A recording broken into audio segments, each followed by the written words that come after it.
नमस्कार, आप सभी का स्वागत है हमारे चैनल में। तो दोस्तों जुड़ चुका हूं मैं यहाँ पर आप सभी के लिए जेटेट परीक्षा 2024-25 की तैयारी को लेकर के। तो जो भी शिक्षक बंधु जेटेट परीक्षा की तैयारी कर रहे हैं तो उनके लिए देखिए सबसे बड़ी महत्वपूर्ण बात क्या होगी कि देखिए पढ़ने के लिए सबसे पहले आपको सोचना पड़ता है कि किस पुस्तक को पढ़ें, कहाँ से नोट्स लें और क्या पढ़ें कि कम समय में अच्छा तैयारी करके यहाँ पर रिजल्ट ला सके, क्योंकि जेटेट परीक्षा बार बार आयोजित नहीं होती है और एक बार समय जाने के बाद दोबारा आपको नहीं मिलता है।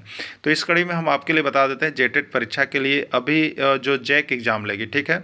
और अभी देखिए जितना भी जैक एग्ज़ाम ले रही है आप सभी ने प्रश्न पत्र को देखा भी होगा, नहीं भी देखा होगा तो आपको मिल जाएगा, देख लीजिएगा। JCERT किताब जो जैक सरकारी विद्यालयों में फ्री में पढ़ने के लिए देती है, वहाँ से भर भर के प्रश्न लेकर के आती है और यहाँ पर विद्यार्थी जो होते हैं बहुत ऊंचे स्तर की पढ़ाई की तैयारी करते रह जाते हैं और वो सभी यहाँ पर फ्लॉप करते हैं।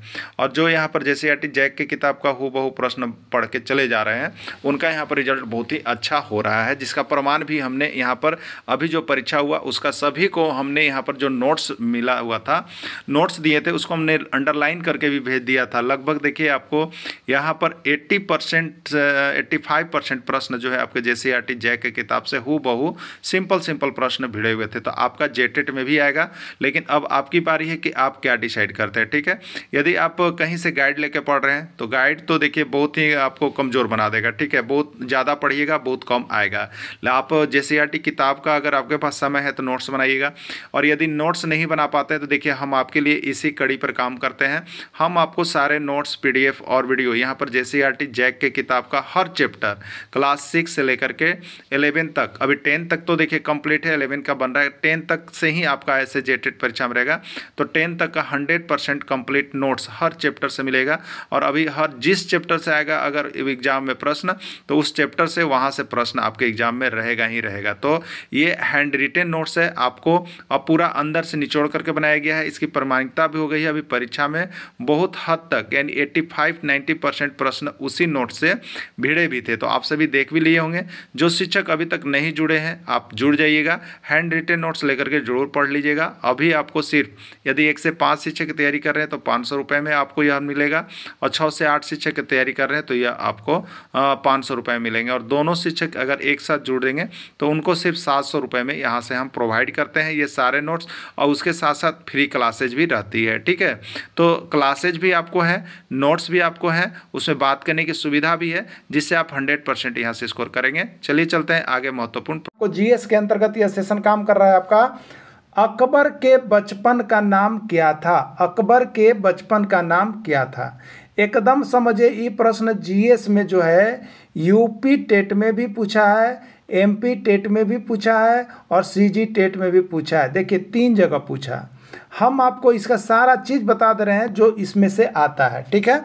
देखिए अकबर के बचपन का नाम क्या था, याद तो नहीं होगा लेकिन अब याद आपको हो जाएगा। एक चीज़ याद रखिएगा, एक चीज़ याद रखिएगा, सबको यहाँ पर शाली से लगाव होता है कि ना? बोलिएगा, हाथ खड़ा कीजिएगा, हाँ हाँ कमेंट कीजिएगा जरूर, सुतिएगा ना। तो सबके होता है लगाव, होता है ना। तो देखिए साली को खुश रखना सबके काम है, तो इसी पर एक ट्रिक है। देखिए हमको एक आदमी ने बोला था, कहाँ बोला था बता देते हैं आपको। बोला कि अब खुश है साली जहाँ, कब? अरे भैया कब? तो अब खुश साली जहाँ, अब खुश है साली जहाँ कब? जब मिल गया कपड़ा तब। कब? जब मिल गया आपका प्यार तब, ठीक है। तो अब खुश है साली जहाँ, यह पर देखिए ये कोनो आपको कहावत ना कह रहे हैं, यहाँ एक प्रश्न बन रहा है। एक प्रश्न ना 3-3 प्रश्न बन जाएगा, एकदम समझ जाइएगा। 3-3 प्रश्न, और कभी भूलबे ना कीजिएगा, समझ गए। देख लिए होंगे तो बढ़िया, ना देखे हैं तो देख लीजिए बढ़िया से। क्या कह रहे हैं? अब खुश है साली जहाँ, अब खुश है साली जहाँ। अब कमेंट कीजिएगा आप लोग, क्या आपकी भी साली जहाँ आप खुश है कि ना? तो बताइएगा हमको, ठीक है। अब खुश है साली जहाँ। तो देखिए अ का मतलब है अकबर, अ का मतलब है अकबर, और ब का मतलब है देखिए बदरुद्दीन। अकबर के बचपन का नाम बदरुद्दीन था। याद हो रहा है क्या? याद हो रहा है तो कमेंट करते चलिए एकदम हाँ सर लिखते चलिएगा। अकबर के बचपन का नाम था बदरुद्दीन। अब से देखिए कोनो नाखुश मत होइएगा हमारे बात के, ठीक है। इसको हम ट्रिक से आपको पढ़ा दे रहे हैं कि आप देखते देखते एकदम कहीं नो आंसर कहीं सही मारिएगा। और आज जो आप पढ़े ना, कोनो दोस्तवन से जाके पूछिएगा, वो बताता है कि ना बताता, आए आए आए करे लगेगा, क्या होगा करे लगेगा, लेकिन अब आप उसको बताइएगा ना तब वो दौड़ल आएगा। ऐसा देखिए 1000 प्रश्न हम आपको याद करवाएंगे, 1000 प्रश्न बता दे रहे हैं। SST का, GS का, सबके ऐसा प्रश्न हम बता देंगे। सब कुछ डेली ला रहे हैं। सबको कहिए कि जुड़ जाओ भाई, जल्दी जुड़िए अभियान चला के। आज भी कुछ जुड़े हैं, पूरे 1000 का सीरीज पार होगा ना तो आप लोग को देखिए हम लड्डू बांटने वाले हैं। सबको यही यूट्यूब से लड्डू बांटेंगे, तो जल्दी कीजिएगा ना। तो अब खुश है साली जहाँ से, समझ गए ना। अब खुश है कौन? साली जहाँ, ठीक है, साली जहाँ। अ से अकबर, अ से के हुआ बताइए? अ से अकबर, अ से अकबर। और अकबर के बचपन का नाम क्या हुआ? बदरुद्दीन। अकबर के बचपन का नाम बदरुद्दीन। देखिए अब खुश भी यहाँ पर कुछ मायने रख रहा होगा, ऐसी ना होगा। खुश से देखिए याद रखिएगा खुर्रम, खुश से खुर्रम। और स से शाहजहाँ, स से शाहजहाँ, यानी शाहजहाँ के बचपन का नाम खुर्रम था। यो बहुत बार प्रश्न पूछा है कि शाहजहाँ के बचपन का नाम क्या था, तो क्या बताइएगा? बोलिए। शाहजहाँ के बचपन का नाम खुर्रम था, ठीक है। चलिए अगला, जब यहाँ पर है, अब देखिए है का कोई अर्थ नहीं है, जहाँ पूर्ण शब्द निकलता है उसका कोई अर्थ नहीं। अब साली जहाँ से देखिए क्या अर्थ निकल रहा है? साली जहाँ से भी कुछ अर्थ निकलेगा कि ना निकलेगा ना। तो देखिए यहाँ साली जहाँ ना, तो साली जहाँ से क्या चीज़ है? साली से अर्थ होगा देखिए सलीम। साली से क्या होगा? सलीम। और जहाँ से क्या होगा? जहांगीर। यानी जहांगीर के बचपन का नाम क्या था? सलीम था। क्लियर हो गया? चलिए नीचे आपको हम यहाँ बना भी दिए हैं, उसमें अगर देखने में प्रॉब्लम हो रहा तो आप आइए यहाँ देख लीजिए ट्रिक, ठीक है। अब खुश है साली जहाँ। अ से देखिए अकबर, ब से देखिए बदरुद्दीन, और इधर से आए अकबर के बचपन का नाम बदरुद्दीन था। क्लियर हो गया? खुश से देखिए, खुश से यहाँ पर तीर आया है खुर्रम, और ये स से ऊपर लगे हैं शाहजहाँ, ठीक है। यानी शाहजहाँ के बचपन का नाम खुर्रम था। अब देखिए साली जहाँ, साली का मतलब है देखिए सलीम, और जहाँ का मतलब है देखिए जहांगीर। यानी जहांगीर के बचपन का नाम कौन चीज था बता दीजिए ना? सलीम। याद हो गया ना? कै प्रश्न? 3 प्रश्न। और 3 के उल्टा कीजिएगा तो 6 प्रश्न, और 6 के उल्टा कीजिएगा तो 12 प्रश्न, और 12 कीजिए 24 प्रश्न बनेगा। दिमाग में रख लीजिएगा, ठीक है। चलिए अगला देखिए, जहांगीर के बचपन का नाम क्या था बता दीजिए ना? जहांगीर के बचपन का नाम। तो अब खुश है साली जहाँ, जहांगीर जहाँ से बना है तो साली जहाँ। तो जहाँ का मतलब जहांगीर, जहाँ का मतलब जहांगीर, और साली का मतलब है सलीम। साली का मतलब है सलीम, यानी जहांगीर के बचपन का नाम क्या था? सलीम था। क्लियर हो गया है? क्लियर है आप लोगों को? है तो एक लाइक बटन दबा दीजिए, और एक अपने दोस्त के पास शेयर कर दीजिए। 1000 प्रश्न हम ऐसा याद करवाएंगे, आपको बता दे रहे हैं। आप लोग कहिए कि हाँ सर याद करवा दीजिए, तो हाँ हो गए आज उसे, ठीक है। चलिए अगला देखिएगा, फिलीपींस की राजधानी का नाम बतावें। पहला प्रश्न है फिलीपींस की राजधानी का नाम बतावें, और फिलीपींस की मुद्रा का नाम क्या है? याद है, ठीक है। ये पूछा जाता है, प्रश्न आया हुआ है। देखिए इसको भी एक चीज़ याद रख लीजिएगा, एक चीज़ याद रखिएला। का याद रखे के बाद देखो, फल मनी ला पीस। अरे भैया फल केकरा ला पीसब? मनिए ला न पीसब जी, केकरा ला? फल मनी ला पीस, फल मनी ला पीस। जो फल पीसता है लोग, फल कौन? सूप निकालता है ना, जूस निकालता है ना जी फल का, वो काहे ला? मनी ला, पैसे ला न करता है। तो वह चीज़ याद रखेगा, फल जो पीसना है वो किसके लिए? मनी ला पीस, ठीक है। फल मनी ला पीस, कहावत ना कर रहे हैं, दिमाग में गांठ बांध लीजिए। प्रश्न बन गया और आंसर बन गया एकदम। फल मनी ला पीस, फल केकरा ला पीस? मनी ला पीस, ठीक है। तो यहाँ देखिए फल के मतलब है, समझ रहे हैं, फिलीपींस। फल के मतलब है फिलीपींस, और मनीला ना, तो फिलीपींस की राजधानी मनीला है, याद रख लीजिए। देखिए फिलीपींस की राजधानी मनीला, ठीक है। और फिर पीस, और ये फिलीपींस की मुद्रा का नाम है पीसो। फिलीपींस की मुद्रा का नाम पीसो। याद हो गया कि ना? हो गया, हो गया ना। तो केकरा ला फल पीस भैया? तो फल मनीला पीस। फल केकरा ला पीस? फल मनीला पीसो, फल मनीला पीसो, ठीक है। तो देखिए फल का मतलब हो गया फिलीपींस, और फिलीपींस की राजधानी हो गई मनीला, ठीक है। अब फल का मतलब हो गया फिलीपींस, अब फिलीपींस की मुद्रा का नाम हो गया पीसो। क्लियर हो गया ना। तो यही दो प्रश्न आपका आया था कि ना आया था। देखिए फिलीपींस की राजधानी के नाम बताओ तो क्या हो गया, बोले मनीला हो गया।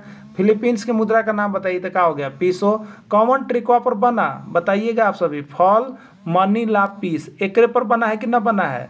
तो हम देखिए आपके ही एरिया के हैं, बाहर के कौन ना है, ठीक है। हम भी झारखंड के हैं और वो पलामू जिला के हैं, समझिएगा। अब यहाँ से देखिए सब आपको हम एकदम कैसे कंप्लीट करवाएंगे 1000 प्रश्न, आप देखते रहिएगा। ये 1000 में से 20 को भिड़ जाएगा जी, 20 को भिड़ जाएगा। जल्दी जुड़िएगा तबे भिड़ेगा ना, जल्दी जल्दी जुड़िए। चलिए अगला देखिएगा, आइए अगला प्रश्न।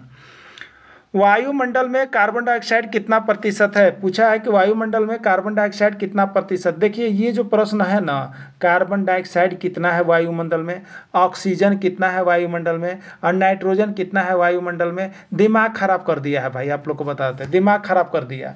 जौने जाइएगा ना यह सब प्रश्न देखे ला मिलेगा, और जौने निकल के आएगा ना तौने से पूछे कि अरे भैया बड़ा मिस्टेक हो गलो हो, बड़ा मिस्टेक हो गलो, गलती हो गलो, ऐसे कहता है सब।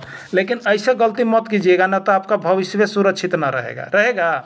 तो वायुमंडल में कार्बन डाइऑक्साइड कितना प्रतिशत है याद रखिएगा, आपको अभी हम बता दे रहे हैं। देखिए एक चार्ट बनाइए, ऐसे एक ग्राफ बनाइए, किताब में देवल है, JCRT किताब में जाइएगा ना जैक पूरा चार्ट बनावल है, ठीक है। अब देखिए जब चार्ट बना ना तो यहाँ याद रखिएगा, यहाँ देखिए ये देख रहे हैं, ये देख रहे हैं ना, ऐसे ऐसे कर दीजिएगा, ऐसे, ठीक है। मतलब ये ऐसे करने का मतलब कि ये जो भाग है ना सबसे बड़ा, देखिए ये है नाइट्रोजन सबसे अधिक। अभी तो देखिए एक कभी कभी कोई देता है किताब में 78, कोई किताब में आ गया है 79, कोई किताब में आ गया है और 80 आ गया है, 80, ठीक है। लेकिन अभी तक जो सबसे ऑथेंटिक है वो 78% है। तो नाइट्रोजन कितना है, 78% है। अब देखिए इसमें जो बचा ना सेकेंड स्थान, जो ये बड़का आप देख रहे हैं, बड़का ये बड़का जो आप देखिएगा अब इतना इतना, ये पूरा यहाँ से लेके यहाँ तक ये है ऑक्सीजन, ये क्या चीज़ है ऑक्सीजन। और ये कितना परसेंट है, 21% है। कितना है 21%, तो 78। अब देखिए 78 और 21 बताइए कितना हो जाएगा, तो 99% ये दोनों मिला के हो गया, 99% ये दोनों मिला के हो गया। बताइए अब बचा 1%, 100% होता है ना कि 101% होता है। हम तो कभी कभी कहें कि 101% सफलता देला, तो आप लोग 101 मत मानिएगा। तो अब देखिए 100% में 99% कहाँ हो गया, यहाँ पर नाइट्रोजन और ऑक्सीजन मिला के हो गया ना। अब 1% जो गैस मिला उसमें जलवाष्प, धूलकण, आर्गन, कीटोन सब चीज़ रहता है, ठीक है। तो इसमें एक चीज़ का बहुत ज़्यादा बार जिक्र है, किसका पता है आपको, कार्बन डाइऑक्साइड। ये कौन में रहता है, 1% में रहता है। कौन में रहता है, 1% में कार्बन डाइऑक्साइड भी है। तो उसका कितना प्रतिशत जानते हैं, 0.03%। याद रखिएगा, बार बार प्रश्न आपको रिपीट कर रहा है, बार बार, ठीक है, याद रख लीजिएगा। सब कुछ ऐसा डिप्ली आपको दे देंगे ना कि आपको हिस्ट्री, ज्योग्राफी, पॉलिटिकल कहीं ना बुझेबे ना करेगा भारी, समझ गए, भारी बुझाना ही नहीं है, एकदम कन्फर्म रहिएगा आप लोग। तो आप लोग को खाली काम है जुड़ना। सब नोट्स ऐसे JCRT जैक के किताब के हम 6 to 10 तक बना दिए हैं, और सब कुछ अब वीडियो लगभग पब्लिश हो जाएगा। खाली मैथ का बचा हुआ है, इंग्लिश का, तो उसको भी हम करवाना शुरू कर दिए हैं। बाकी आप लोग के क्या चलेगा पता है ना, प्रैक्टिस, ऐसी प्रैक्टिस करवा देंगे सब एक बार क्रैश कोर्स के जैसा, खाली इंपॉर्टेंट क्वेश्चन। तो सबको जुड़िए, 8:30 बजे, है ना। देखिए अगला, गतिशील वायु को क्या कहते हैं, पूछ रहा है कि जो गतिशील वायु है उसको क्या कहते हैं, धूल, पवन, गैस या कोई नहीं, ठीक है। तो गतिशील वायु जो होती है उसको हम लोग देखिए कहते हैं पवन। बहुत बारी प्रश्न पूछा गया है एग्जाम में, हो सके कि आपके एग्जाम में भी आ जाए, तो आप सभी देख करके ही जाएंगे, ठीक है। चलिए देखिएगा, वायु के संघटक तत्व कौन कौन है, यानी वायु जो है किन किन गैसों का मिश्रण है। देखिए प्रश्न बॉडी घुमाता है, बॉडी अगर रटिएगा ना तो पागल हो जाइएगा, प्रश्न भिड़बे ना करेगा, इसलिए रटिए ना, समझिए। वायु के संघटक, संघटक मतलब मिश्रण, संघटक मतलब मिश्रण, संघटक मतलब कि कौन कौन उसमें घटक मिला हुआ है वायु में। तो वायु वाला वायुमंडल होता है, तो वायुमंडल में सब चीज़ मिलल है, ठीक है। तो वायुमंडल में यहाँ पर गैस के सेंस में देखिएगा तो उसका संघटक तत्व कौन है वायुमंडल में, ऑक्सीजन भी है, और यहाँ पर नाइट्रोजन भी है, कार्बन डाइऑक्साइड भी है, और अन्य गैस है, ठीक है। तो वायु का मिश्रण कौन कौन है, ऑक्सीजन का भी है, नाइट्रोजन का भी है, और कार्बन डाइऑक्साइड का भी है। राइट आंसर यानी इसका क्या होगा, सभी होगा, राइट आंसर इसका डी होगा, ठीक है। बाबर का मकबरा कहाँ स्थित है, देखिए मकबरा से भी एक प्रश्न रहता है, बाबर का मकबरा कहाँ स्थित है। काबुल, दिल्ली, औरंगाबाद, कोई नहीं। ठीक है, तो बाबर का मकबरा कहाँ स्थित है? काबुल में। कहाँ पर स्थित है? काबुल में। देखिए अब इस सब के मकबरा को हम आपको बता दे रहे, एक ट्रिक है, एक ट्रिक को देख लीजिएगा, शायद आपको मिला है नहीं मिला है, आप समझ लीजिएगा। सबका मकबरा जितना यहाँ पर मुग़ल साम्राज्य है, मुग़ल साम्राज्य हैं, वो सब के यहाँ पर मकबरा का नाम याद करवा दे रहे हैं आपको एक ट्रिक के माध्यम से। ठीक है, चलिए देखिए यहाँ पर मुग़ल साम्राज्य के शासक और उनके मकबरे का नाम याद रखने का ट्रिक आपके लिए बना दिए हैं, क्योंकि यहाँ से एक प्रश्न हर बार छप रहा है। ठीक है, तो देखिए मुग़ल साम्राज्य के शासक का नाम आपको पता है कि नहीं? उसके लिए होता है, भाजपा की रैली में गए हैं आप लोग, भाजसो याद रखिएगा इसके लिए, भाजसो यानी भाजपा की रैली, तो भाजसो। बी से बाबर, एच से हुमायूं, ए से यहाँ पर अकबर है, और जे से जहांगीर है, एस से शाहजहां, ओ से औरंगजेब। ठीक है, यही मुख्य मुग़ल साम्राज्य हैं। और उनके मकबरे का नाम याद रखने के लिए एक ट्रिक याद रखिएगा, कादिसिल्लाबाद, कादिसिल्लाबाद। ठीक है, तो का से देखिए शुरू बार लिखिएगा, ये जहाँ बी है उसके सामने का लिखिएगा, फिर एच है उसके सामने दी लिखिएगा, फिर ए है उसके सामने सी लिखिएगा, फिर जे है उसके सामने ला लिखिएगा, और एस है वहाँ आ लिखिएगा, और बाकी वाला में बाद लिखिएगा। ठीक है, तो कास हो गया काबुल, यानी बाबर का मकबरा काबुल में है। एच से हुमायूं, हुमायूं का मकबरा दिल्ली में स्थित है। ए से अकबर, अकबर का मकबरा सिकंदराबाद में स्थित है। जहांगीर, जहांगीर ला से लाहौर, ला से लाहौर यानी जहांगीर का मकबरा लाहौर में स्थित है। शाहजहां से आ से आगरा, और औरंगजेब में बाद से औरंगाबाद, यानी औरंगजेब का मकबरा औरंगाबाद में स्थित है। क्लियर? तो ये सभी का नाम इस तरह से एक दो बार जब आप लिखेंगे ना, तो आपको ये मकबरा वाला पूरा याद हो जाएगा। तो एक दो बार इसी तरह से सजा करके याद कर लीजिएगा, आपको बहुत ही सुविधा होगा। औरंगजेब का मकबरा कहाँ स्थित है? देखिए पूछ रहा है, दिल्ली में, औरंगाबाद में, लाहौर में, या कहीं नहीं? तो औरंगजेब का मकबरा कहाँ अभी था? औरंगाबाद। देखिए औरंगजेब में बाद से औरंगाबाद, तो दो बार लिखिएगा, आपको कंप्लीट हो जाएगा। ठीक है, चलिए अब देखिएगा, अकबर के शासनकाल के मुख्य प्रमुख गायक का नाम बताइए। अकबर के शासनकाल में कौन कौन से गायक रहा करते थे, उसका नाम बताना है। बैजू बाबरे, बाबा रामदेस, तानसेन, या सभी? कौन कौन रहते थे अकबर के शासनकाल के प्रमुख गायक? ठीक है, तो अकबर के शासनकाल के प्रमुख गायक में जानते हैं कौन था? तो बैजू का बारात गया था, बैजू का बारात याद रखिएगा, बैजू के जानते हैं ना, वह बैजू, बैजू के बारात। ठीक है, तो ये बैजू मतलब यहाँ पर है आपको बैजू बाबरे। बा का मतलब बाज बहादुर, रा का मतलब रामदास यानी बाबा रामदास, और ते का मतलब तानसेन यानी बैजू बाबरे हो गया, बाज बहादुर हो गया, बाबा रामदेस हो गया, तानसेन, ये सभी अकबर के दरबार के प्रमुख गायक थे। लेकिन सबसे प्रमुख जो बोला जाता है वो कौन था पता है? तानसेन। ठीक है, तो इसमें सभी आंसर हो जाएगा। बैजू का बारात याद आ रहा है कि नहीं आ रहा है? नहीं आ रहा तो यहाँ देखिए लिख भी दिए हैं, अगर नहीं समझ में आ रहा तो यहाँ लिख दिए हैं। अकबर के शासनकाल के प्रमुख गायक का नाम याद रखना है, तो बैजू का बारात चल जाना है। किसका बारात जाना है? बैजुआ का बारात चल जाना है। ठीक है, तो बैजू से बैजू बाबरे, ये अकबर के दरबार का गायक।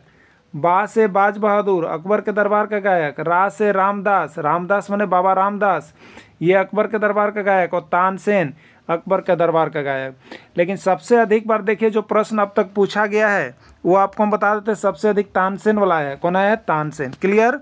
अब चलिएगा, तानसेन किसके दरबार का प्रमुख गायक था? अभी तो हम लोगों ने देखा, बाबर का, हुमायूं का, अकबर का, या सभी का? किसका था बताइए? तो तानसेन किसके दरबार में था? तो बैजू का बारात, बाराते में तो आया था, तय के मतलब तानसेन था, तो तानसेन के दरबार का प्रमुख गायक था। ठीक है, तो तानसेन किसके दरबार का प्रमुख गायक था? अकबर के दरबार का प्रमुख गायक था। ठीक है, चलिए अगला प्रश्न देखिएगा, ह्वेनसांग किसके शासनकाल में भारत आया था? बहुत बार ये प्रश्न आया है, ह्वेनसांग किसके शासनकाल में भारत आया था? चीनी यात्री ह्वेनसांग।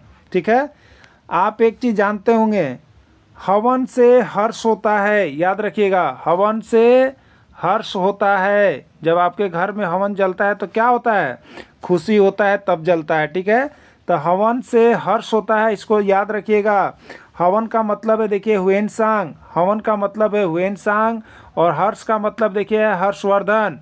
यानी ह्वेनसांग किसके शासनकाल में भारत आया था? याद आ रहा है? ह्वेनसांग जो है हर्षवर्धन के शासनकाल में भारत आया था। ठीक है, कैसे याद किए, याद हो रहा है कि नहीं हो रहा है, कैसे याद कर रहे हैं? हवन से हर्ष होता है, हवन से हर्ष होता है, याद रखना है। ठीक है, हवन से ह्वेनसांग, हवन से ह्वेनसांग, और हर्ष से हर्षवर्धन, हर्ष से हर्षवर्धन। यानी ह्वेनसांग किसके शासनकाल में भारत आया था? हर्षवर्धन के शासनकाल में भारत आया था। क्लियर हो गया ना?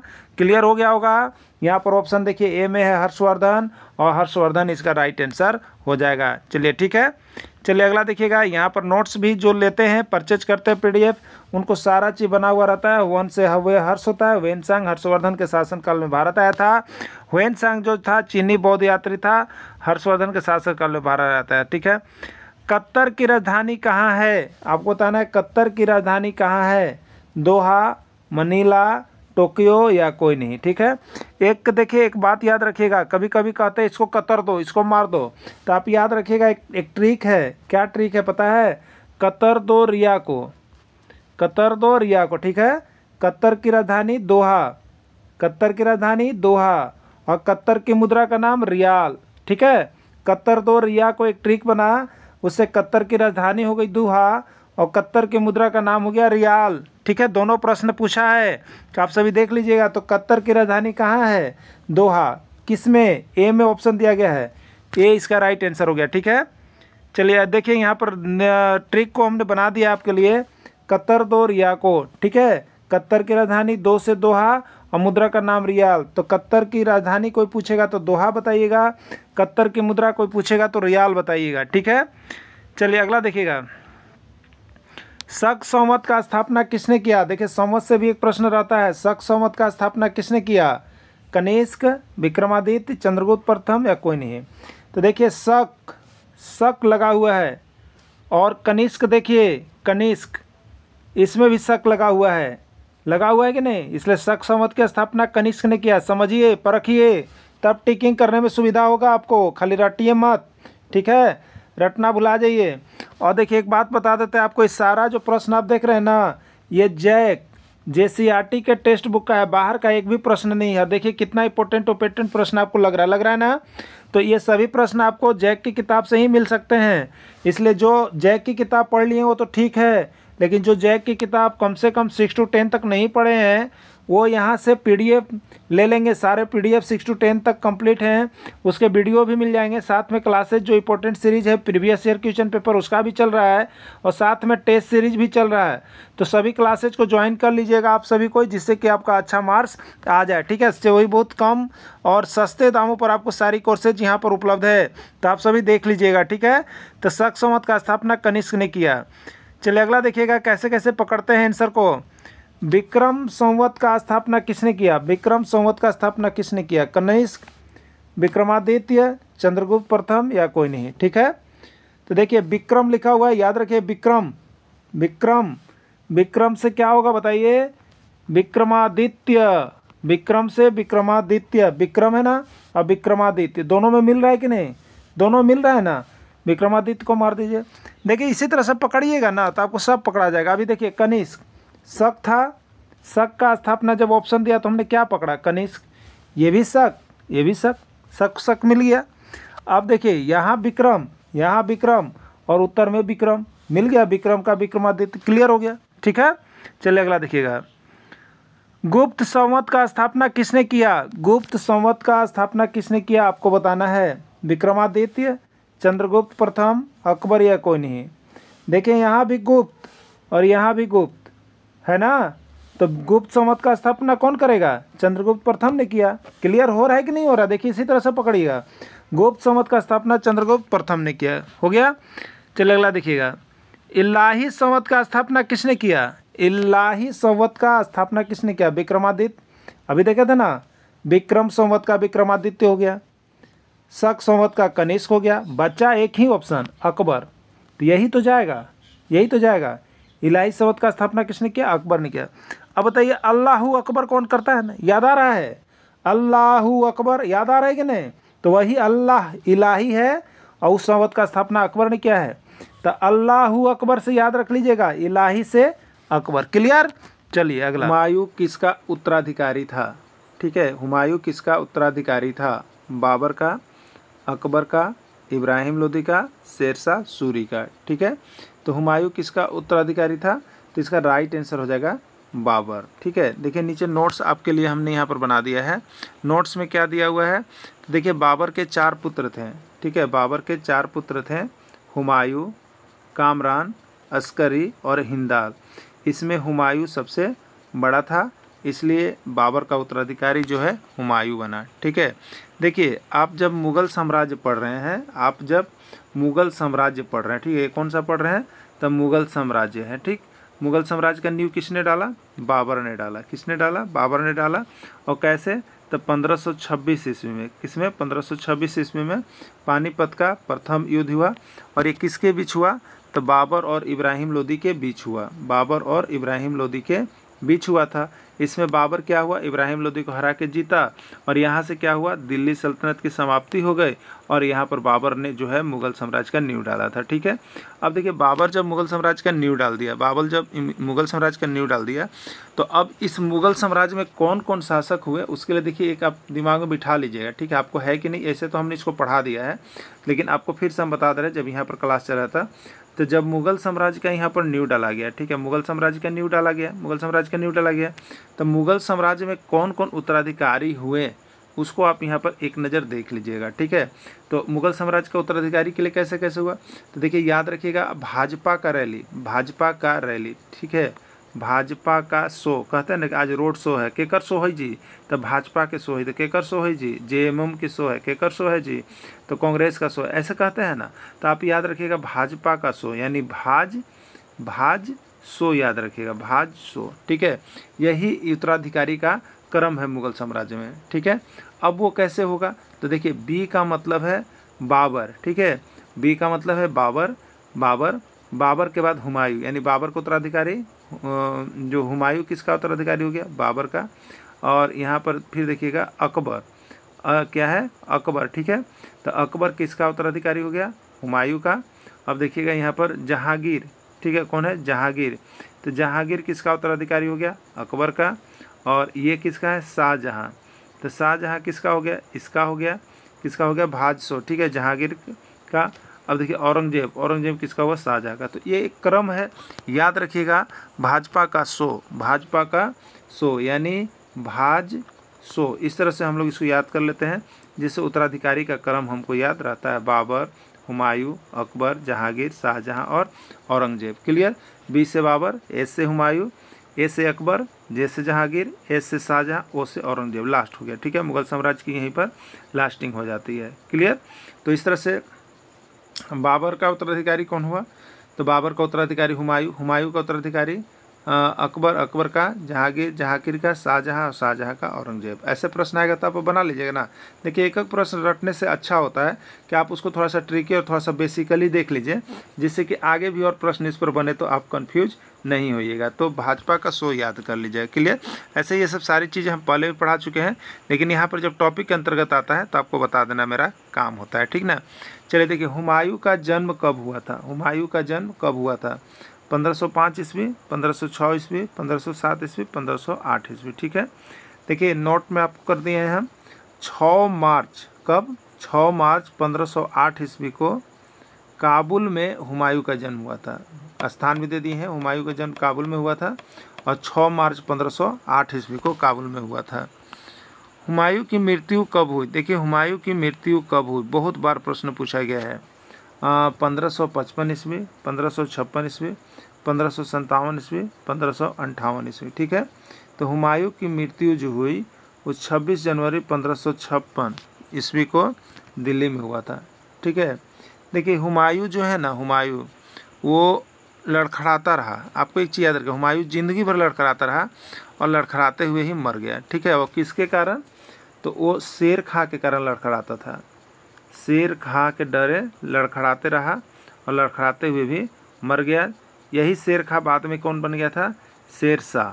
शेर खां को ही शेरशाह उपाधि मिल गया था। ठीक है, तो ये हुमायूं की मृत्यु कैसे हुई? तो देखिए हुमायूं जो था क्या था कि 2 बार दिल्ली की गद्दी पर बैठा था। ठीक है, शेर खां के डरे हुमायूं कई बार? 2 बार। एक बार तो निर्वासित जिंदगी, शेर खां के डरे जो है दिल्ली को छोड़ करके भाग गया और निर्वासित जिंदगी व्यतीत करने लगा। और जैसे ही जब उसको पता चला कि शेर खां मर गया, उसको कुछ कहीं से जब गुप्त संदेश मिला तो फिर वहाँ से भागता है। कहाँ से भागता है? निर्वासित जिंदगी व्यतीत कर रहा तो दिल्ली आना चाहा और लड़ाई करके, सरहिंद का युद्ध का लड़ाई करके वो दिल्ली की गद्दी फिर आया बैठा। लेकिन इतना बदकिस्मती था कि 1555 ईस्वी में फिर से राजगद्दी मिला और 1556 ईस्वी में मर गया। तो कैसे मरा, यही प्रश्न था कि कैसे हुआ, हुमायूं की मृत्यु कब हुई। तो देखिए हुमायूं का 1555 ईस्वी में लड़ करके आया और 1556 ईस्वी में इसकी मृत्यु हो गई। ठीक है, तो कैसे हुआ? तो देखिए हुमायूं जो था ना, किताब का शौकीन था। याद रखिएगा, हुमायूं किसका शौकीन था? किताब का शौकीन था। किताब का शौकीन था, वो किताब पढ़ता था। ठीक है, वो किताब पढ़ता था। ठीक है, तो क्या हुआ कि अपना जो दिल्ली नगर है, दिल्ली के दिलपनाह नगर में, अपने नगर में ही दिलपनाह नगर में, कहाँ पर? दिलपनाह नगर में पुस्तकालय बनवाया था।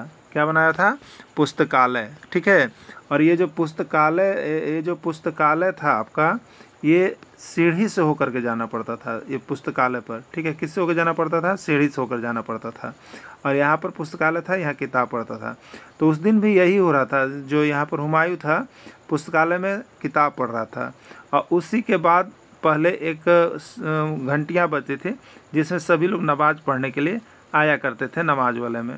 तो वहीं पर उतर के सीढ़ी से जब जाने लगा तो ये गिर गया, सीढ़ी से लड़खड़ा करके गिर गया और यहीं पर इसकी मृत्यु हो गई। ठीक है, सीढ़ी से गिर करके, तो सीढ़ी से गिर करके मृत्यु हो गया और 1556 ईस्वी में ही हो गया, यानी 1 साल फिर से वो स्वतंत्र रूप से जी सका। ठीक है, तो 26 जनवरी 1556 ईस्वी को, देखिए 26 जनवरी 1556 ईस्वी को दिल्ली में हुआ था।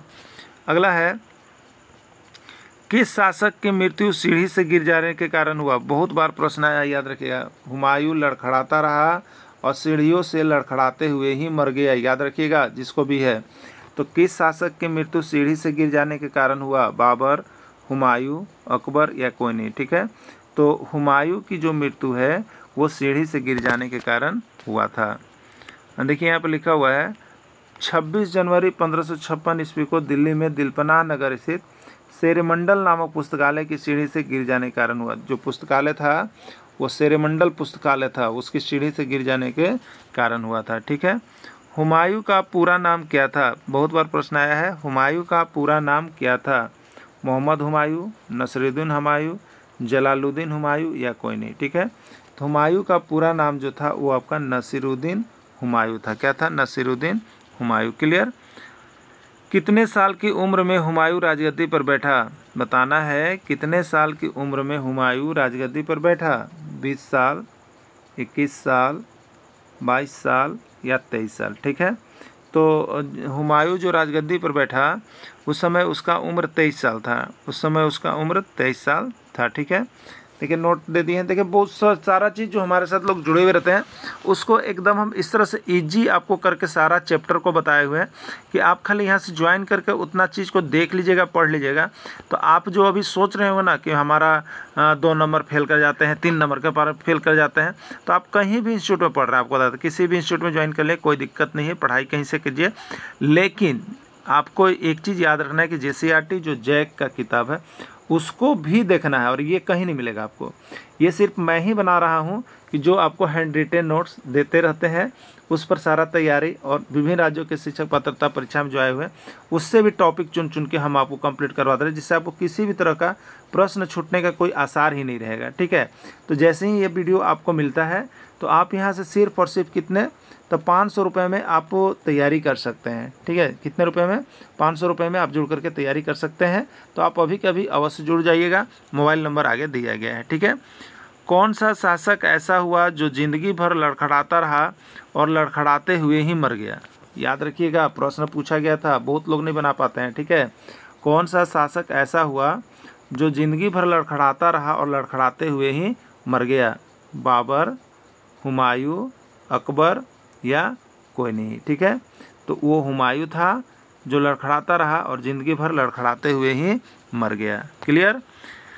चलिए लिखा हुआ है, देखिए मुग़ल साम्राज्य में हुमायूं एक ऐसा शासक हुआ जो ज़िंदगी भर लड़खड़ाता और लड़खड़ाते हुए मर गया।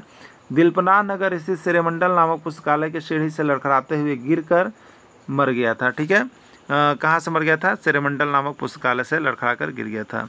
चलिए अब हम लोग देख लेते हैं हुमायूं द्वारा किया गया महत्वपूर्ण युद्ध। हुमायूं द्वारा किया गया महत्वपूर्ण युद्ध, क्योंकि अगर देखिए कहीं भी आप युद्ध पढ़ते हैं ना तो देखिए बहुत ज़्यादा रटना पड़ता है, तो रटना नहीं है उसको, देखिए समझ के जब पढ़िएगा ना तो आपको देखिए कभी कभी हिस्ट्री बहुत आसान लगने लगेगा। नहीं तो अगर खाली रटिएगा ना तो आज रटिएगा तो अभी तो लगेगा कि याद है, लेकिन जस्ट 4 घंटा बाद देखिएगा ना तो आपको लगेगा कि हम भुला गए। ठीक है, तो वो तो रिपीट का चीज़ है, आप जितना प्रैक्टिस कीजिएगा उतना ही अच्छा रहेगा, तो आप प्रैक्टिस कीजिएगा। और बाकी उसमें 4 चांद लगाने के लिए आपके छोटे छोटे कुछ ऐसे ऐसे शब्द होते हैं जो आप 2 बार 4 बार लिख लीजिएगा और फिर 2-3 दिन के बाद फिर लिख लीजिएगा, फिर 10 दिन बाद फिर लिख लीजिएगा। तो इस तरह से एक बार जब आप तैयारी कर लीजिएगा ना तो आपको समझिए कि कहीं से कोई दिक्कत नहीं होगा। तो इसी तरह से इसको भी आपको करना है। ठीक है, तो हुमायूं द्वारा किया गया देखिए महत्वपूर्ण युद्ध कौन कौन है। तो हुमायूं द्वारा किया गया महत्वपूर्ण युद्ध को याद रखने का ट्रिक है, देखिए यहाँ पर एक ट्रिक हम आपको ले दे रहे हैं। हुमायूं क्या लिखा हुआ है? हुमायूं देवरा चोरबासर।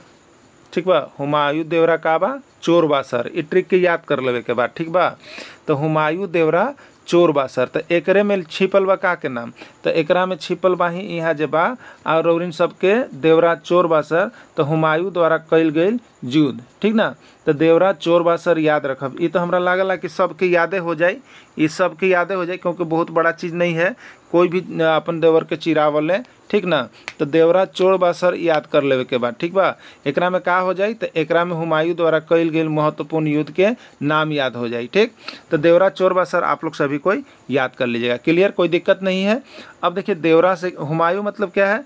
हुमायूं के द्वारा किया गया महत्वपूर्ण युद्ध है। ठीक है, देवरा का मतलब हो गया देवराय का युद्ध, यहाँ पर हो गया देखिए चौसा का युद्ध, यहाँ पर देखिए बा का मतलब बिलग्राम या इसी को कनौज का युद्ध हम लोग कहते हैं, याद रखिएगा।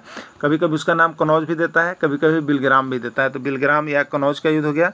और सर का मतलब देखिए हो गया सरहिंद का युद्ध हो गया। ठीक है, सरहिंद का युद्ध हो गया। तो देवरा का युद्ध कब हुआ? 1531 ईस्वी में हुआ।